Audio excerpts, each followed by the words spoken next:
ريدمي نوت 14. التليفون ده يعتبر نازل في الفئة الاقتصادية، بس في الفيديو ده هعرفكم هل فعلا التليفون ده احسن تليفون في فئته ولا عليه كلام. فعلشان كده جبت لكم التليفون ده علشان خاطر اقول لكم ايه اقوى مميزات فيه وايه العيوب اللي موجودة فيه. فاول حاجة بحب ابتدي بيها وهي طبعا محتويات العلبة. طبعا شاومي معروفة في اي تليفون بتنزل لك محتويات التليفون كاملة. يعني العلبة هتلاقي فيها طبعا التليفون، سكرينة ملزوقة على التليفون، زائد الكفر، زائد الراس بتاعت الشاحن، زائد الكابل بتاع الشاحن. وطبعا محتويات العلبة كلها موجودة، فاحنا مش هنحتاج نصرف جنيه تاني زيادة على التليفون ده. وكمان الجميل ان هما بقوش يحطوا الكفر السيليكون اللي هو الشفاف ده اللي بيبوظ بعد شهر ولا حاجة، لا حطوا لك الكفر الجديد اللي احنا متعودين ان هما يحطوه دايما في العلبة بتاعتهم. نيجي بقى لتصميم التليفون، وده بصراحة اللي بهرني في الفئة دي، ان التصميم تحسه ان هو مش بلاستيك، بس هو بالكامل من البلاستيك، سواء الفريم او الظهر فهو بالكامل من البلاستيك. بس انت مع وجوده كده في الإضاءة او عامة الصنفرة اللي موجودة على ظهر التليفون تحس ان هو من المعدن، او تحس ان هو من خامة تانية غير البلاستيك. فطبعا عشان هو اقتصادي فهم عاملينه بالكامل من البلاستيك. وزن التليفون 196 جرام بالظبط، 196 ونص يعني، فلو بيفرق معاكم قوي الارقام بالنص. التخانة بتاعته او السمك بتاع التليفون 8.2 مللي، هو سميك حاجة بسيطة، بس السماكة بتديله فخامة في الماسكة بتاعة التليفون. وطبعا معاه شهادة ان هو محمي من المية والغبار، وده بمعيار IP54.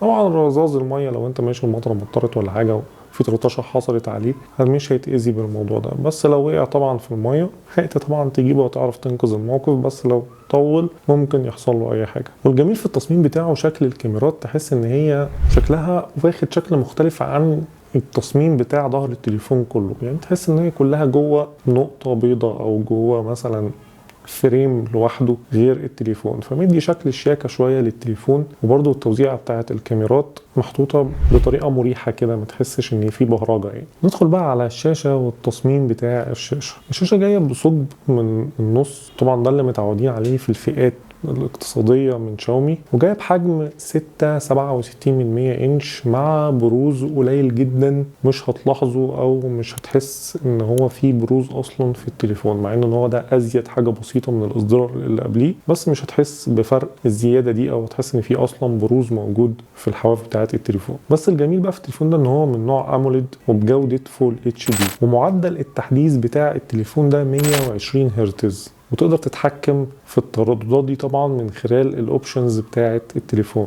وطبعا عليها طبقه حمايه من كورنينج جوريلا جلاس الجيل الخامس، وكمان السطوع بتاعها بيوصل تحت الشمس ل 1800 نيتس. بصراحه السطوع بتاعها ما ضايقنيش خالص، سواء تحت الشمس او تحت اضاءه عاليه. حاسس ان التليفون قادر اشوف فيه كل حاجه بصوره كويسه جدا وباضاءه عاليه جدا يعني. الجميل بقى في التليفون ده انه فيه اولويز اون ديسبلاي، وتقدر تتحكم في الاشكال بتاعته زي ما انت عايز، او تقدر ان انت تجيب الديزاين ده وتستعمله يعني. وحاجه جميله برضو خدت بالي منها اثناء الاستخدام وهي لمبه الاشارات. انت مش هتلاقي لمبه اشارات موجوده، بس في حاجه زي اضاءه كده بتظهر لو جالك اي اشعار عن طريق التليفون وانت عامل التليفون سايلنت، بتعرف ان في اشعار جالك، ده من خلال اللمبه اللي بتظهر دي. بتقدر برضو تتحكم في الالوان بتاعتها وتتحكم في الصوره بتاعتها ان انت لو عايز تغيرها لاي حاجه تانية. فكل دي اوبشنز جميله بصراحه، شايفها ميزات قويه موجوده في التليفون ده. وبما ان طبعا شاشه اموليد فهم هيحطوا لك بصمه تحت الشاشه، والبصمه سريعه جدا من اول ثانيه بتلقط ومفيش فيها اي مشكله. ما لاحظتش معاها حتى وايدي مبلوله ان فيها اي مشكله واجهتني اثناء فتح التليفون بالبصمه. وطبعا عشان تكتمل بقى الصوره بتاعت الشاشه فهم حاطين لك في التليفون ده سماعات استيريو. سماعات استيريو صوتها قوي جدا وصوتها نقي ومفيش فيها اي مشكله. وما استغنوش عن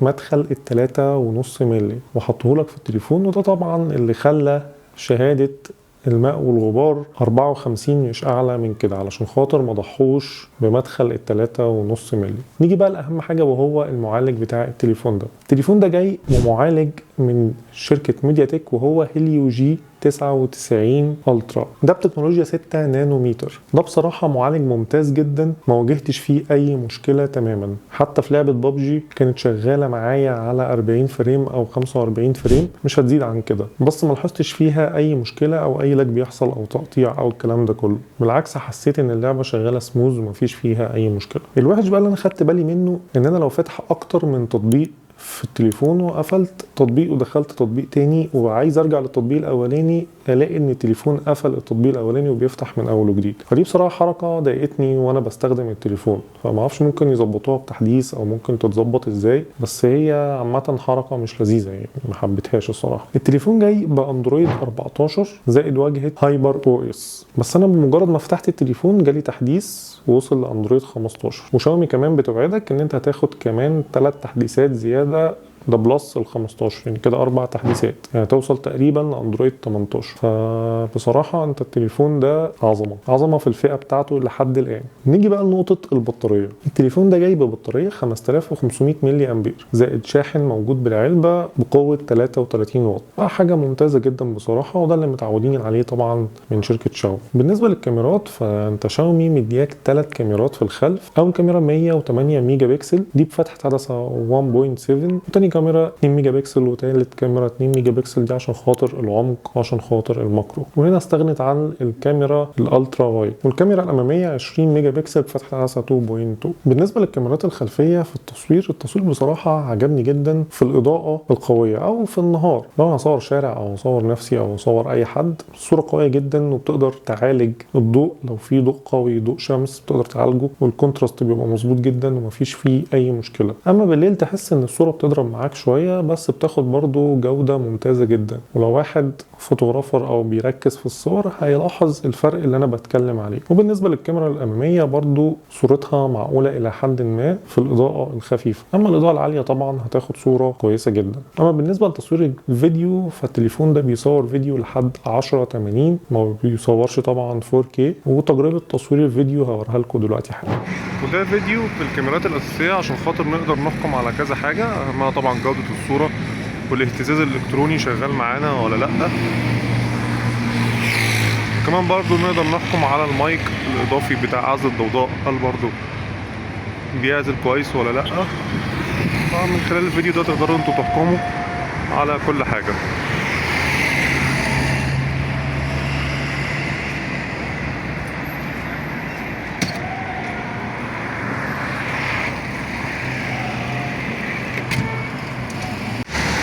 وده برضو فيديو بالكاميرا الاماميه عشان خاطر برضو نقدر نحكم على نفس الحاجات اللي احنا هنحكم عليها في الكاميرا الخلفيه.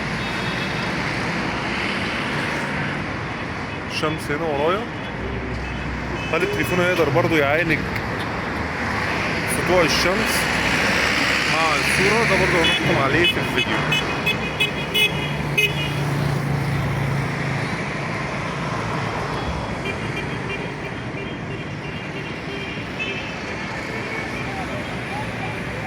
التليفون طبعا بيدعم جميع المستشعرات، بس بالاخص لو ركزنا على مستشعر التقارب فهو بيدعمها سوفت وير، ومره يظبط مره ما يظبطش، بس ما ضايقنيش بصراحه يعني. اما اللي ضايقني قوي بقى NFC. التليفون ده مش بيدعم NFC، وده بصراحه من العيوب القويه اللي في التليفون ده. يعني انت حاطط فيه كل حاجه حلوه جدا، جيت شلت منه حاجه قد كده بوظت كل حاجه. نيجي بقى لنقطه السعر. التليفون ده نازل في مصر طبعا بشهاده مصريه وكل حاجه، يعني مش هتلاقي عليه اي ضرايب. نازل بسعر 10000 جنيه، وده الاعلى نسخه اللي هي 8 جيجا زائد 256. عشان اكون دقيق معاك نازل بسعر 9999 جنيه. طبعا النسخ الاقل منه هتلاقيها اقل 300-400 جنيه لكل نسخه. وعشان طبعا تاخد احسن اداء فانا برشح ليك اعلى نسخه ان انت تجيبها من التليفون ده. كده اكون وصلت معاكم لاخر الفيديو. ولو حابين ان انا اعمل اختبارات اكتر او تشوفوا حاجات اكتر في التليفون ده او اي تليفون تاني برضو قولولي من خلال الكومنتات. ان شاء الله اشوفكم في فيديو جديد.